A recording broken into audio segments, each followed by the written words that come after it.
Bienvenue sur Emmanuel Channel. Bienvenue à ce nouveau numéro. Ici le docteur Jean Banzi. Aujourd'hui, je voudrais nous entretenir sur un petit sujet. Nous allons l'analyser ensemble, nous allons échanger. Nous allons tirer quelques vérités essentielles. Nous allons parler sur les liens de famille. Et pour ce faire, nous allons lire dans la Bible. L'Évangile selon Matthieu, le chapitre 1er, nous allons lire le premier verset. Après, nous allons lire le 18e, 19e jusqu'au 23e verset. La Bible nous dit ceci. Généalogie de Jésus-Christ, de la descendance de David et d'Abraham. Au verset 18, voici dans quelles circonstances Jésus-Christ vint au monde. Marie, sa mère, était liée par fiançailles à Joseph. Vous allez retenir ce nom. Or, elle se trouva enceinte par l'action du Saint-Esprit avant qu'ils aient vécu ensemble. Joseph, son futur mari, était un homme juste. Il ne voulait pas la livrer au déshonneur, c'est pourquoi il se proposa de rompre ses fiançailles sans en ébruiter la raison. Il réfléchissait à ce projet quand un ange du Seigneur lui apparut en rêve et lui dit « Joseph, descendant de David, souligné descendant de David, ne crains pas de prendre Marie pour femme, car l'enfant qu'elle porte vient de l'Esprit Saint. Elle donnera naissance à un fils, tu l'appelleras Jésus. C'est lui, en effet, qui sauvera son peuple de ses péchés. » Tout cela arriva afin que s'accomplisse cette parole du Seigneur transmise par le prophète. Voici, la jeune fille vierge sera enceinte, elle enfantera un fils que l'on appellera Emmanuel, ce qui veut dire Dieu avec nous. Emmanuel et les liens de famille. C'est un sujet qui fait couler encre et salive. Nous sommes en Afrique. Souvent, on nous rappelle, voilà, ton grand-père, nos grands-parents, ils étaient ceci, ils étaient cela. Alors, par moments, on en fait des séminaires où il faut couper les liens de famille, où il faut tout déraciner, où il faut brûler, où il faut jeter dans le feu, où il faut. On en voit même qui prennent même des machettes, qui disent, il faut couper Tokokata et tout le reste. Je ne suis pas contre l'enseignement sur la délivrance parce que le Fils de l'homme est apparu afin de détruire les œuvres de l'ennemi. Dieu qui nous a créés à son image, lorsque vous rentrez dans Genèse 1, 26, il dit « Créons l'homme à notre image, à notre ressemblance ». Et la Bible dit qu'il les créa hommes et femmes. Et donc, il n'y a pas de débat sur dire « voilà, mariage pour tous et tout le reste ». C'est des questions des temps, mais quand nous rentrons dans la Bible, la solution est toute trouvée, elle est toute donnée. Dieu a créé l'homme et la femme et il les a créés dans un cadre donné, c'est le cadre familial. Adam et Ève devaient former la première famille restreinte qui va par après, alors qu'ils vont donner naissance, ils sont les premiers parents. Et donc, lorsque nous naissons, lorsque nous venons au monde, Adam a connu sa femme Ève. Cette dernière a donné naissance à un premier fils, Caïn, un deuxième Abel. Après, Caïn va tuer son fils. Et par après, Adam et Ève vont avoir d'autres enfants et tout le reste, jusqu'à toute la généalogie. Nous n'allons pas rentrer dans tous ces détails. Donc, Dieu qui nous a créés, c'est un Dieu de famille. Dieu n'a pas créé l'homme en dehors de la famille. Dieu a créé l'homme pour qu'il soit dans la famille et qu'il vive en famille, comme pour dire en communauté. Alors, parce que le diable a toujours combattu ce qui est institution de Dieu, il s'est invité à la fête, comme nous l'avons dit dans le précédent numéro, il a amené l'homme à pécher, ainsi à perdre cette communion familiale qu'il avait. Cette communion, cette famille, cette ambiance dans laquelle l'homme a été créé, l'homme l'a perdu. Parce que l'homme a été créé et a été placé dans le jardin d'Éden pour qu'il le garde et qu'il le cultive. Et c'est là que l'homme devait mettre au monde ses enfants. Et les enfants devaient vivre dans cet environnement, dans ce jardin-là que Dieu avait préparé. Le diable est venu, le serpent l'ancien. Il a détruit l'homme, il a détruit l'alliance que l'homme avait avec Dieu. Et par cette faute, l'homme a perdu cette connexion ou cette alliance avec Dieu. Ainsi donc, l'homme a été chassé du jardin et a dû vivre en dehors du jardin. Et vivant en dehors du jardin, ce que le diable a réussi à faire, c'est qu'il est allé toucher à la famille. Il est allé toucher à ce qui devait être le noyau central par rapport à tout ce qui devait suivre par après. Cela n'est pas mon message d'aujourd'hui. Mais aujourd'hui, je voudrais parler des liens de famille. Et c'est ainsi que j'ai parlé de la généalogie de Jésus-Christ, descendant d'Abraham, descendant de David. Je me suis posé la question de savoir pourquoi Matthieu écrit en indiquant que Jésus était descendant d'Abraham et de David. Lorsque nous rentrons dans le livre de la Genèse, nous voyons que Dieu appelle Abraham. Genèse 12, il appelle Abraham, il lui demande de quitter sa patrie, de quitter sa famille, de quitter son pays et d'aller vers la terre que Dieu allait lui indiquer. Plusieurs messages partent de là. Dieu a dit à Abraham plutôt, de quitter sa nation, de quitter la maison de son père et de sa mère, de quitter sa famille et d'aller vers le lieu qu'il allait l'indiquer. Oui, Dieu a demandé à Abraham de quitter, mais Dieu n'a jamais demandé à Abraham d'abandonner sa famille. Dieu n'a jamais demandé à Abraham d'abandonner ses parents. Dieu n'a jamais demandé à Abraham d'abandonner son clan. Dieu lui a dit de quitter et d'aller vers la contrée ou la terre, vers le pays qu'il lui indiquerait. Abraham a obéi. Pourquoi nous parlons d'Abraham? Pourquoi Matthieu retient Abraham et David? Lorsque vous voyez ces hommes, c'est des hommes avec lesquels Dieu a conclu une alliance. Une alliance, en fait, c'est un contrat. Et un contrat, c'est, en termes simples, c'est l'accord des volontés. Où je viens avec une volonté, toi aussi tu viens avec la tienne. Nous nous accordons sur quelque chose, nous formons un contrat, nous avons un objet, un objectif à atteindre et nous travaillons pour atteindre cet objectif. Une alliance, c'est une entente entre Dieu et Abraham.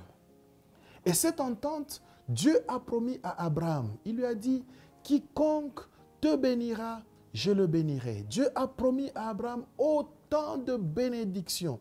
Il a dit à Abraham que personne ne tiendra devant lui. Abraham a reçu la promesse d'être vainqueur. Et nous avons vu comment Abraham a vécu. Abraham a vécu en vainqueur. Quoique, tout au long de sa vie était parsemée de combats, sa vie était parsemée de difficultés, mais cet homme a vaincu. Aujourd'hui, nous avons les fils d'Abraham, Israël, physique, et il continue jusqu'aujourd'hui. Aujourd'hui, nous avons les fils d'Abraham qui sont de l'autre côté, qui combattent Israël. Toutes ces choses ont été prédites, ont été dites à l'avance, annoncées à l'avance par le Père. Descendant de David.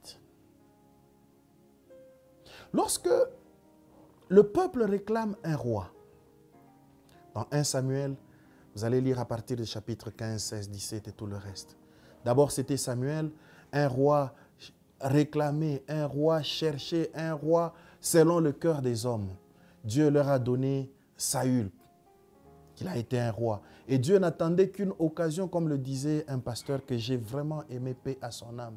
Dieu n'attendait qu'une occasion que Saül se trompe pour que Dieu puisse le détrôner et l'enlever de là.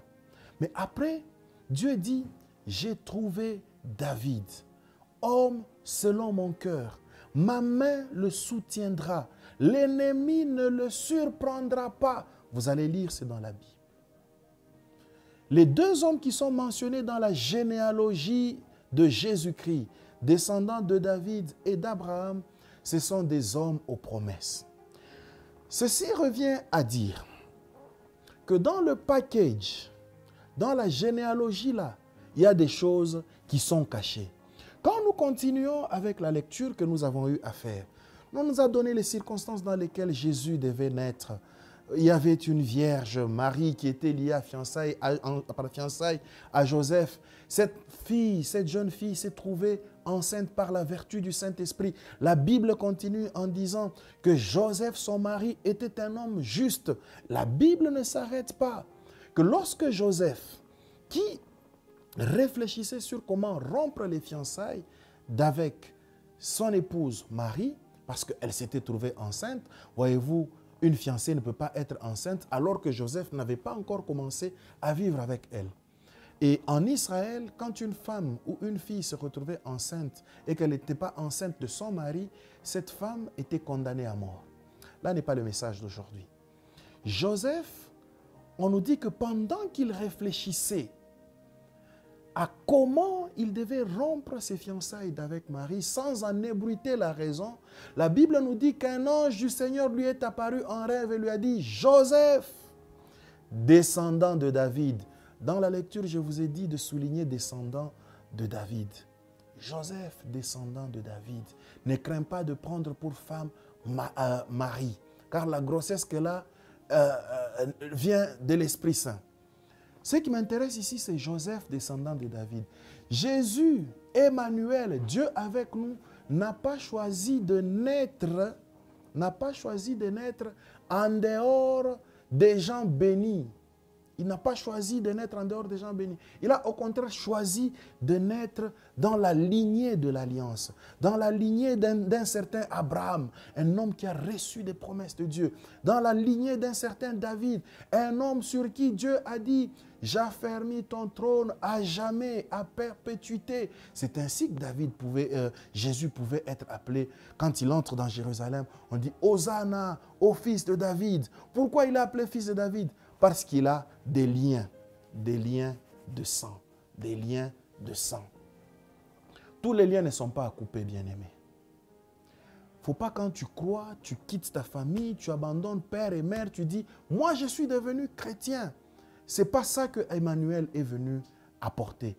Emmanuel, Dieu avec nous, c'est un Dieu des familles, un Dieu qui restaure les familles qui étaient disloquées, les familles divisées, qui restaure. C'est vrai, il y a eu des interventions démoniaques au niveau de nos familles, de nos ancêtres, tout le reste. Quand Emmanuel vient, il vient pour détruire les œuvres du diable. Tout ce qu'il y a de mauvais dans nos lignées, dans nos descendances, il vient pour les détruire et il garde les bonnes choses. Aujourd'hui en Afrique, nous perdons notre identité parce que nous voulons tout faire comme l'homme blanc. Nous voulons tout faire comme l'homme juif. Nous voulons tout faire comme, je ne sais pas, l'homme indien qui vient. Non, nous devons garder nos valeurs, les valeurs africaines. Je ne nous dis pas d'être animiste, non. Je nous dis d'être chrétiens, mais en respectant nos valeurs africaines. Il y a de bonnes choses dans nos coutumes. Par exemple, tu ne vas pas aller prendre ta sœur. Non. Tu ne vas pas aller épouser dans ta famille, c'est de l'inceste. Nous avons des valeurs, c'est des choses qui étaient combattues dans nos coutumes. Ces valeurs-là ne sont pas contraires à la parole de Dieu. Ne sont pas contraires à la parole de Dieu. Ainsi donc, ne coupons pas tous les liens. Il y a des liens à couper, il y a des liens à préserver. Il y a des bonnes choses que nous pouvons obtenir de nos ancêtres, tout comme il y a des mauvaises choses que nous devons chasser de nos vies et chasser de nos ancêtres. Généalogie de Jésus-Christ, descendant d'Abraham, descendant de David. J'aimerais, dans cette portion que nous avons lue, tirer quelque chose. La Bible nous dit que Marie était vierge, mais que par l'action du Saint-Esprit, elle a conçu, elle est tombée enceinte. Toi qui m'écoutes, par toi-même, tu ne peux rien. Tu as besoin de la couverture de l'ombre du Saint-Esprit. Tu as besoin que le Saint-Esprit te couvre et qu'il t'amène vers de nouvelles dimensions. Par toi-même, tu vas être limité. C'est vrai. Je me rappelle une fois, je prêchais sur ces versets dans une toute autre orientation. Je me disais, mais oh Joseph, comment pouvait-il être le fiancé de celle que Dieu devait prendre? Comment avait-il vécu ça? Mais moi, je me dis, gloire à Dieu. Dieu l'a choisi, il est élu, il est heureux. Marie est heureuse que dans leur couple, que le Sauveur soit né, que le Sauveur soit passé par ce couple pour venir dans le monde. Il est passé par cette famille, un Dieu des familles. Et dans cette famille, il a amené de nouvelles choses. Laisse-moi te dire, oh bien-aimé, quand Emmanuel vient dans une famille, il amène une nouvelle dimension. Il amène une nouvelle vie. Cette famille, elle pouvait être une famille normale. Ce couple pouvait être un couple normal. Faire des enfants et disparaître de toute éternité. On ne parlerait pas de Marie, on ne parlerait pas de Joseph. Mais parce que Emmanuel est venu dans leur vie, ils ont marqué l'histoire. Emmanuel, dans ta vie, tu vas marquer l'histoire. Tu vas marquer les temps. Vous savez, quand Emmanuel est venu, on comptait les années, mais avec lui, le temps s'est arrêté, il a remis le compteur à zéro. J'aimerais te dire que quand Emmanuel entre dans ta vie, tout ce qui s'est passé dans ta vie avant son entrée ne sera qu'un vieux témoignage, ne sera que, comment on appelle ce terme, ne sera qu'un vieux, des vieux souvenirs que tu vas oublier. Parce que c'est une période qui n'a pas été couverte de gloire. Quand Emmanuel entre dans la vie de Marie, Marie a été appelée bienheureuse, pleine de grâce. Le Seigneur est avec toi. J'aimerais te dire, ô toi qui me suis, que tu es bienheureux, plein de grâce, quand tu reçois Emmanuel dans ta vie. Et ta vie ne sera plus jamais la même quand Emmanuel entre dans ta vie. Alors, ne coupe pas les liens de famille. Garde de bons liens, mais je te propose d'autres liens aujourd'hui. Les liens célestes, les liens de la famille d'Emmanuel, les liens de la famille de Dieu, les liens par lesquels tu peux crier « Abba, Père ». Ces liens-là entrent dans nos vies par l'action du Saint-Esprit. Par l'action du Saint-Esprit, Emmanuel est entré dans la vie de Marie. L'ombre du Saint-Esprit a couvert Marie et elle a conçu. L'ombre du Saint-Esprit, lorsque l'on te parle aujourd'hui, cette voix que tu entends dans ton cœur, c'est le Saint-Esprit qui te parle, qui te demande de recevoir Christ. Si tu as déjà reçu Christ, le Saint-Esprit ôte le voile de l'ignorance. Et tu sais aujourd'hui que tu dois garder les bons liens de ta famille charnelle, mais aujourd'hui tu entres dans des liens célestes. Les liens qui ouvrent les cieux. Alors que Jésus était sur la terre et qu'il parlait à Nathanaël, il lui dit, un homme en qui il n'y a point de fraude. Nathanaël a cru plutôt en Jésus. Et il nous dit, mais parce que je t'ai dit ça, tu as cru. Il dit, désormais, vous verrez le ciel ouvert et les anges du Père descendre sur le Fils de l'homme. Le ciel est ouvert depuis ce jour-là et l'activité angélique est là. Lorsque Emmanuel entre dans ta vie, il inaugure une nouvelle saison. Une saison où les anges sont en mission dans ta vie. Une saison où les choses ne sont plus jamais les mêmes. Pour Marie, les choses n'étaient plus les mêmes. Imagine, toi, tu as un fils, Dieu vivant, qui entre dans ta vie, qui amène de nouvelles choses, qui amène de nouvelles dimensions. Et dans les jours de sa vie sur la terre, partout où le Seigneur Jésus marchait, il laissait des traces. Lorsqu'il a croisé la mort, il a imposé la vie. L'enfant unique de cette veuve qui était mort, lorsque ce cortège de deuil qui allait porter en terre cet enfant a croisé Emmanuel, ce cortège a reçu la vie et la fille est revenue à la vie. Lorsque Lazare qui était mort a croisé Emmanuel, une nouvelle vie est entrée en danse. Lorsque cette femme au puits a croisé Jésus-Christ, Emmanuel, sa vie a été changée. Elle qui était impudique, elle qui avait changé au temps de Marie, lorsqu'elle a croisé Jésus, lorsque Emmanuel est entré dans sa vie, cette femme est devenue évangéliste. Elle est entrée dans la ville apporter la bonne nouvelle. J'aimerais te dire aujourd'hui que les liens que je te propose sont les liens célestes.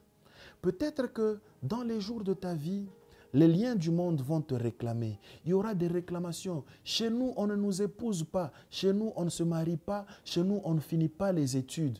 J'aimerais te dire que ces liens-là sont des liens terrestres.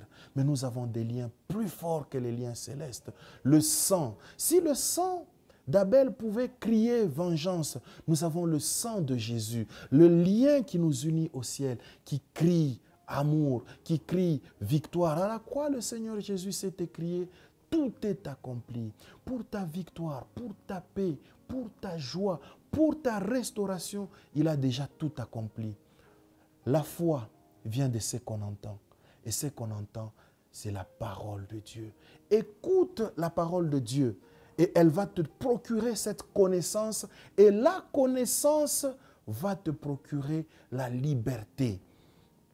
C'est pour la liberté que Christ nous a sauvés. Nous ne sommes pas sauvés pour être encore sous des liens, les liens de l'ignorance, où tu dois la nuit, quand le chat passe, tu trembles. Non, il y a un chat qui est sur le toit. Non, tu n'as plus à trembler. Tu es le fils du roi des rois. Tu es un ambassadeur de Christ, un ambassadeur plénipotentiaire. Personne ne peut te toucher. Si on te touche, on touche à celui qui t'a établi. Tu as des liens qui te réclament. Tu es au Congo, tu es ambassadeur de la Zambie, de l'Afrique du Sud. L'État congolais ne peut pas te toucher. Tout ce qu'on peut te demander, c'est de rentrer dans ton pays. Le monde ne va pas te toucher. Le monde va te terroriser, mais il ne va pas te toucher parce que tu es entre les mains de Dieu. Et la Bible nous dit que ceux qui sont entre mes mains, c'est le Christ qui le disait. Personne ne peut les arracher de mes mains parce que celui qui est en moi est plus grand, plus fort que celui qui est dans le monde. Alors, laisse-toi attraper par les liens célestes. Vis dans ces liens. Tu vivras la bénédiction là où il y avait la malédiction. Tu vivras la vie là où il y avait la mort. Tu vivras la paix là où il y avait les troubles. Tu vivras la joie là où il y avait la détresse. Tu vivras le bonheur là où il y avait le malheur. Car le Fils de l'homme, Emmanuel, Dieu avec nous, est venu pour détruire les œuvres de l'ennemi. Il est venu pour faire de nous une nation sainte, une race élue, un peuple acquis, qu'il s'est acquis par son sang. Et il fait de nous participants de sa nature divine. Et cette nature divine, ce sont les liens célestes, les liens qui te réclament, les liens qui te réclameront toujours et qui feront en sorte que rien de l'ennemi n'aura le droit légal d'agir dans ta vie parce que Christ sera en toi, Christ sera ta vie, Christ sera ta paix et Christ en nous, c'est l'espérance de la gloire. Emmanuel, Dieu avec nous pour nous faire partir des ténèbres à la lumière, de la mort à la vie. Shalom chez toi et que Dieu te bénisse abondamment.